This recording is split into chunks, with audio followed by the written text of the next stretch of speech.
అబ్బబ్బబ్బా! ఇలాంటి మనిషిని అసలు ఎప్పుడు చూడలేదు. నాకైతే ఆ రోజు నిజంగా భలే భలే ఒళ్ళు మండింది తెలుసా అసలు. ఒక రకంగా అనిపించింది. ఎందుకు అంటే అలా చేసిన వాళ్ళని చూస్తే నాకైతే నిజంగా ఎప్పుడు ఇలాగే జరుగుతుంది తెలుసా. మళ్ళీ ఇప్పుడే కాదు, ప్రతిసారి ఇలాగే జరుగుతుంది. అసలు ఏం జరిగిందో చెప్తాను. దానికంటే ముందు అందరికీ హాయ్, హలో, నమస్తే, వెల్కమ్ టు హర్నికాస్ వరల్డ్. అందరూ ఎలా ఉన్నారో, బాగున్నారా? నేనైతే చాలా చాలా బాగున్నాను. మీరందరూ కూడా బాగుండాలని నా దేవుని మనస్ఫూర్తిగా కోరుకుంటూ ఈరోజు వీడియో వచ్చేసి సండే రోజు బ్లాగ్ అనమాట.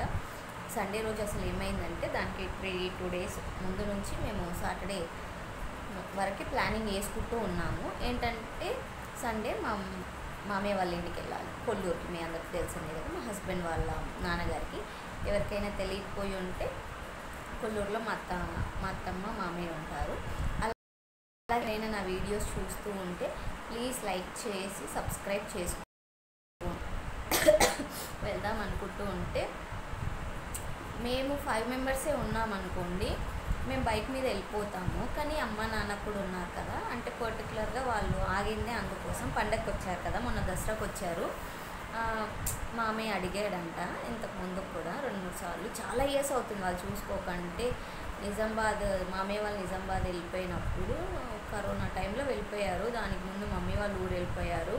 ఇంక అప్పటి నుంచి ఇద్దరి మధ్య పెద్ద కమ్యూనికేషన్ లేదు.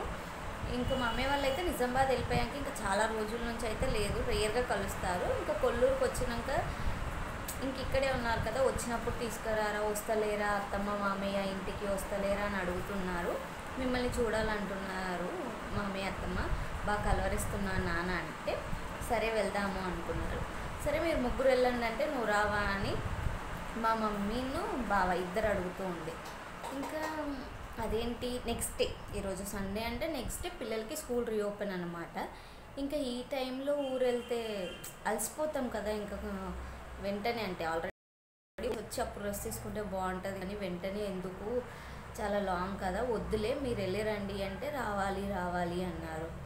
పోస్ట్పోన్ చేస్తూ సరే వస్తాం, ఎలా వస్తాము అనేది ఒకటి. కొంతమంది బస్సులో, బావ అయితే బైక్ మీద కంపల్సరీ బైక్ తెచ్చుకుంటానన్నారు. ఎందుకంటే అక్కడికి వెళ్ళాక అత్తమ్మ వాళ్ళకి ఏవైనా కావాల్సి వస్తే సరుకులు మెడిసిన్స్ కావాలంటే వెళ్ళి తేయడానికి ఈజీగా ఉంటుంది కదా బైక్ అయితే. మీరందరు బస్సులో రండి, నేను బైక్ మీద వస్తాను అని చెప్పాడనమాట. అయితే నేను అన్నాను, అమ్మో నేను అట్లా రాను, నేను బస్సులో వెళ్ళాను అంటే. బస్సు అసలు ఎక్కడమే మానేశాను. అంతకుముందు కూడా మేము బస్సు ఎక్కేవాళ్ళం కాదు, మాదంతా ట్రైన్ జర్నీ అనమాట.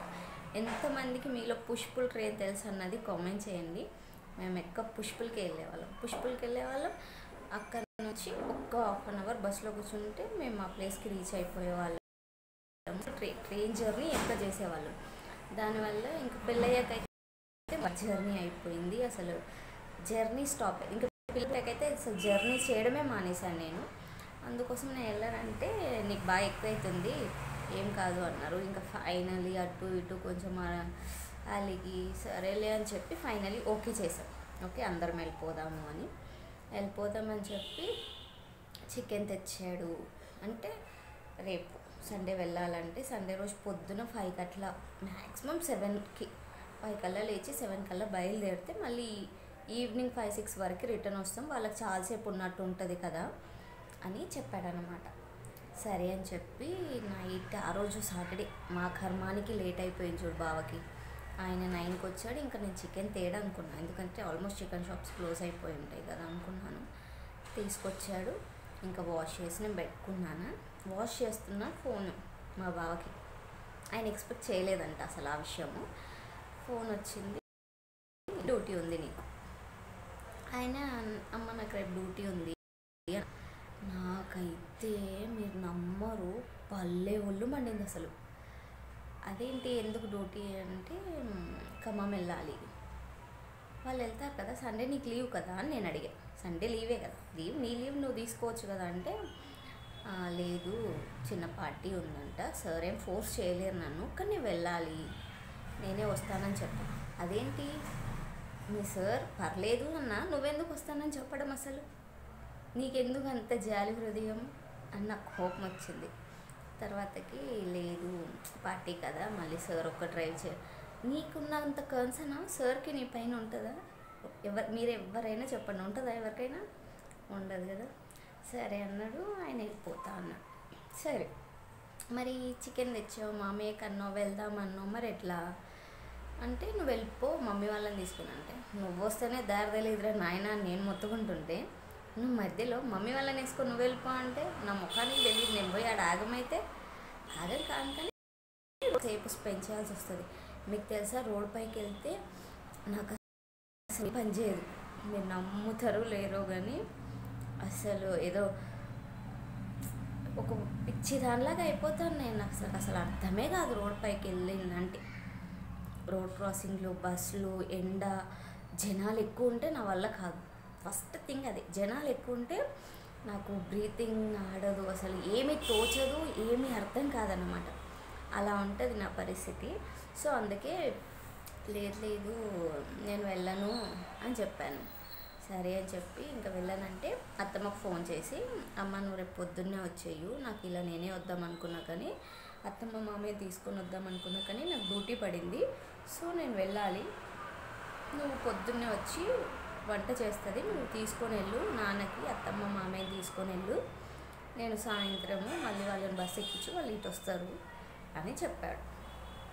మా అత్తమ్మ గారు కూడా మీకోసం నేను గారు పడుతుంది, మా అత్తయ్య అమ్మ కూడా సరే వస్తానరా అని చెప్పింది. వస్తాను ఇంకా బావ అయితే మార్నింగ్ 6కే వెళ్ళిపోయాడు. ఆ రోజు మా కర్మానికి ఏంటంటే సండే లీవ్ కదా, ప్రశాంతంగా. యాక్చువల్ సాటర్డే వేసుకోవచ్చు మేము వాటరు, నాకు కొంచెము ఒళ్ళు బద్ధకం అనమాట. బద్ధకం అనాలో పిచ్చనాలో తెలీదు. సండే వీక్ కదా కొంచెం మెల్లిగా వేసుకోవచ్చు, ఈ ఒక్కరోజుకి అడ్జస్ట్ అయితే చాలా అనుకొని వదిలేసా. మామూలుగా అయితే మాకు సరిపోతుండే, మమ్మీ డాడీ ఇట్లా ఉన్నారు కాబట్టి కొంచెం ఎక్కబట్టి స్ట్రగుల్ అయింది. ఇంకా సరే అని పొద్దున్నే ఆయన పాపం 2 బిందెలు నీళ్ళు తెచ్చి మరీ వంట కావాల్సినవన్నీ పొద్దున్న 6కి ఆయన వెళ్ళిపోయాడు. 6కి వెళ్ళిపోగానే ఇంకా ఆయన వెళ్ళేటప్పటికే మేము కూడా లేచాం. బాగా 5కే లేచాడు కాబట్టి ఇంక అప్పుడే లేచి ఆయనకు కావాల్సింది ఏమన్నా ఉంటే వాటర్ బాటిల్స్ కానీ టీ కానీ పెట్టించి ఇంకా ఆయన వెళ్ళిపోయాడు. వెళ్ళాక అమ్మ నాన్న కూడా ఉన్నారు కాబట్టి నేను కూడా ఇంకా ఫ్రెష్ అయిపోయి మేము కూడా టీలు తాగేసి ఇంకా వంట అయితే స్టార్ట్ చేశాను అన్నమాట. వంట అంతా నేను కంప్లీట్ చేసేసాక ఆల్మోస్ట్ రెడీ అయిపో ఇంకా ఫోన్ చేస్తే అత్తమ్మ ఫోన్ ఎత్తట్లేదు. వస్తుందా వస్తలేదో తెలియాలి కదా. అయితే ఫోన్ చేస్తే అస్సలు ఎత్తట్లేరు, ఏంటి అని అక్కడి నుంచి బావకు ఫోన్ చేస్తే ఆయన డ్రైవింగ్లో ఉన్నాడు, ఆయన ఫోన్ ఎత్తలేదు. ఇద్దరు ఫోన్ ఎత్తలే, నాకు కంగారు వేస్తూ ఉండే. ఇంకా సరే చేశాను ఎన్నిసార్లు చేశాము, రిటర్న్ కాల్ చేస్తలేదు, మళ్ళీ ఫోన్ ఎత్తలేదు. ఇంకా చూసాము ఆల్మోస్ట్ వంట అంతా కూడా అయిపోయింది. బ్రేక్ఫాస్ట్లు అయ్యాయి, మా లంచ్ కూడా అయ్యాయి. ఇంకా ఫైనలీ రాదని ఫిక్స్ అయిపోయి 4 అవుతుంది టైము, ఇంకా రాదని ఫిక్స్ అయిపోయి ఒక కునుకు కూడా వేస్తే వేసాక సడన్గా 5:30కి వచ్చారు మా అత్తయ్య. మా అమ్మ వచ్చి అత్తమ్మ వచ్చారు అని చెప్పగానే వెంటనే లేచాను. నేను లేచి చూసి ఇంకా సరే అని చెప్పి వాటర్ ఇచ్చి అన్నం పెట్టాను. తిన్నాక తింటూ చెప్తున్నది, నేను పొద్దున 8:30కి 9కేమో వచ్చింది మా సరౌండింగ్స్లో మేము ఉండే చోట, కొల్లూరు నుంచి ఇక్కడ 8:30 9కే వచ్చింది. కానీ ఎక్కడికి వెళ్ళింది? వాళ్ళ తోటి కోడలు వాళ్ళ ఇంటికి వెళ్ళింది, అంటే మా చిన్న మామయ్య వాళ్ళ ఇంటికి పోయింది. వాళ్ళంత ముందుకు అక్కడే ఉండే అనమాట. సో అక్కడికి వెళ్ళింది. అక్కడ నుంచి మా చిన్న మామయ్య వాళ్ళ అల్లుడు హాస్పిటల్లో ఉండి ఆయన చూడడానికి పోయింది. అన్నీ తిరిగేసి ఆమె కావాల్సిన వాళ్ళందరి దగ్గరికి పోయి ఎన్నింటికి వచ్చింది? 5:30కి వచ్చింది. ఇప్పుడు 5:30కి మళ్ళీ ఆమెను అట్లా అంత దూరం పంపిస్తామా? పంపించలేము. మా అమ్మ నాన్న పోగలరా? పోలేరు. పోనీ మా మామయ్య కోసం మేము వండిన వంటలు తీసుకుపోతుందా? తీసుకెళ్ళదు. ఇంకొకటి ఇక్కడ మేజర్ ఇష్యూ ఏంటంటే ఆమె వండదు కాబట్టి, ఆమె నాన్ వెజ్ తినదు, వండదు కర్మానికి. నాకు అదే అర్థం కాదు అసలు ఎందుకు అప్పట్లో తినేదంట, నేను వచ్చిన కాంచి అయితే తినట్లేదు. ఇంకా వండను కూడా వండదు అన్నమాట అమ్మ. సో ఉండదు కాబట్టి ఇంతకు ముందుకు నిజామాబాద్లో ఉన్నప్పుడేమో మా అక్క, మా తోటి కోడలు మా వండి పంపేవాళ్ళు. వాళ్ళు అన్ని రకాలు తింటారు. వాళ్ళు మాలా కూడా కాదు, మేము ఉత్తి చికెనే తింటాం. మా బావగారు వాళ్ళు అయితే అన్నీ తింటారు.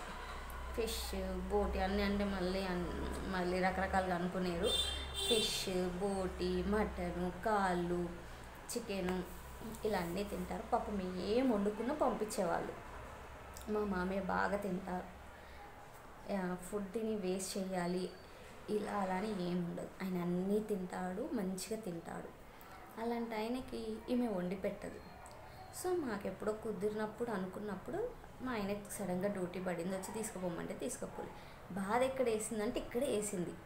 నువ్వు వండవు, మేము వండినాం, జర వచ్చి తీసుకుపోయి పెట్టు అంటే. ఇంకొక పని ఏముండే అంటే అవేమో పేపర్స్ తెచ్చేది ఉంది, వాటి గురించి నేను మర్చిపోయా. Gas bill papers, bank book, ఇంక ఇవన్నీ తెమ్మంటే తేయకుండా మెల్లగా అప్పుడు వచ్చింది.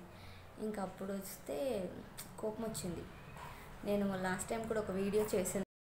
9 మా బావ బయటికి వెళ్ళాడు వర్షంలో అని, అక్కడికి ఆ రోజే వస్తాడు నేను వెళ్తున్నాను అని చెప్పినప్పుడు ఇంటికి ఎవరో ఒకరు పోయి చూసి వస్తే చాలు కదా.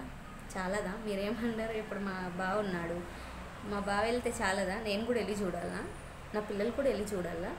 ఇల్లు అన్నప్పుడు మా పెద్ద బావ, మా బావ, మా అత్తమ్మ, వీళ్ళు ముగ్గురిది ఒకటే ఫ్యామిలీ. ఇప్పుడు మా ఆడపడుచు అంటే వేరే ఫ్యామిలీ కాబట్టి, కోడలు కాబట్టి వేరే, తనది వేరే అనుకుందాం. మేము ముగ్గురం అయితే ఒకరే కదా. మా బావగారు వెళ్ళి చూసినట్టే, మా బావ వెళ్ళి చూసినట్టే, మా అత్తయ్య వెళ్ళి చూసినట్టే, ఎవరో చూసి వచ్చినా మేము వెళ్ళి చూసినట్టే కదా. అదే చెప్తే వినకుండా మా అత్తమ్మ పర్టికులర్గా పని కట్టుకుని ఆడిపోతే ఇంకా హాస్పిటల్ పోయి వచ్చింది కదా. నాకు భలే కోపం వచ్చింది. నాకు 3 పిల్లలు ఉన్నారు కదా, ఆయన పొజిషన్ కొంచెం అటు ఇటుగా ఉందనుకోండి. నాకు 3 పిల్లలు ఉన్నారు, నువ్వు వచ్చినావు, కొన్ని హాస్పిటల్ పోయి వచ్చినాను కూడా చెప్పలేవు నువ్వు. మామూలుగా అయితే హాస్పిటల్కి పోయి వస్తే నేను అందరు అలా ఉంటారు, మళ్ళీ మీకు రావమ్మా అది ఇది అని అనకూడదు. నేను నా చిత్తలకి 14 days బేబీ అప్పటి నుంచి హాస్పిటల్కి వెళ్తే ఎవ్రీ వీక్ ఎప్పుడు ఇంటికి వచ్చి స్నానం కంపల్సరీ. అది ఏ ఇష్యూ మీద పోయినా సరే హాస్పిటల్ వెళ్ళేసి వస్తే స్నానం చేస్తాం మేము. అది పిల్లలు మేము ఇంట్లో మా అందరికీ అది మ్యాండరేటరీ అయిపోయింది. నేను ఒకవేళ వదిలేసినా నా పిల్లలు కూడా వదిలేరు, స్నానం చేయలేము మనము అంటారు. అలా అలవాటు అయిపోయినప్పుడు నువ్వు ఎక్కడెక్కడో తిరిగి అలా పిల్లల మీదకి వస్తే ఏమైనా జరిగితే ఎట్లుంటుంది? అక్కడ మా మామయ్యకి ఒకటి నడవరాదు, ఆయనకి కొంచెం అన్నీ మర్చిపోతున్నాడు. ఆయనకు ఫుడ్ ఎట్లా, ఇంటికి తాళం వేసుకొని వచ్చినావు, ఆయన పడిపోతే ఎవరైనా ఎట్లా చూస్తారు? ఇవన్నీ బాగా కన్సిడర్ అయ్యి నాకైతే లావా పొంగినట్టు పొంగిపోతూ ఉండే కోపం. కానీ ఏమన్నా అన్నాను అనుకో, మా అమ్మ నాన్న కూర ఉన్నారు కదా, కొంచెం ఇన్సల్ట్గా బాగోదు. మళ్ళీ ఎప్పుడోసారి వస్తే కోడలు అనింది అని బాధ ఒకటి ఉంటుంది, అనే రైట్ కూడా నాకు లేదు. కాబట్టి ఇంక ఇట్లా జరిగింది అని మా బావ ఫోన్ చేస్తే అప్పుడు ఆయన చెప్పాడు. ఇంకా తర్వాత ఆయనకు వీలున్నప్పుడు ఫోన్ చేసి అరిస్తే కొంచెం కోపం అలిగింది. ఇంకా మా రోజు ఏమీ తినదు కదా, అసలు ఆమె వస్తుందని కూడా నేను ఎక్స్పెక్ట్ చేయలే. ఇంకా చూసి ఇంకా సరే అని అంతకుముందు రోజు ఇది గోంగూర పప్పు ఉంటే వేసి ఇంకా అన్నం పెట్టి ఆమె అయితే తినేసింది. ఇంకా నైట్కి కొంచెం పచ్చడి పెరిగేసుకొని తినేసి పొద్దున్నే వెళ్ళిపోయింది తెలుసా. ఆ రోజు నేను వాష్రూమ్లో ఉన్నా చేయకుండా వెళ్ళిపోయింది మా అత్తయ్య. అలా ఉంటాయి కొన్ని పనులు. సరే ఏమేమి చేశానో చూపిస్తాను చూడండి.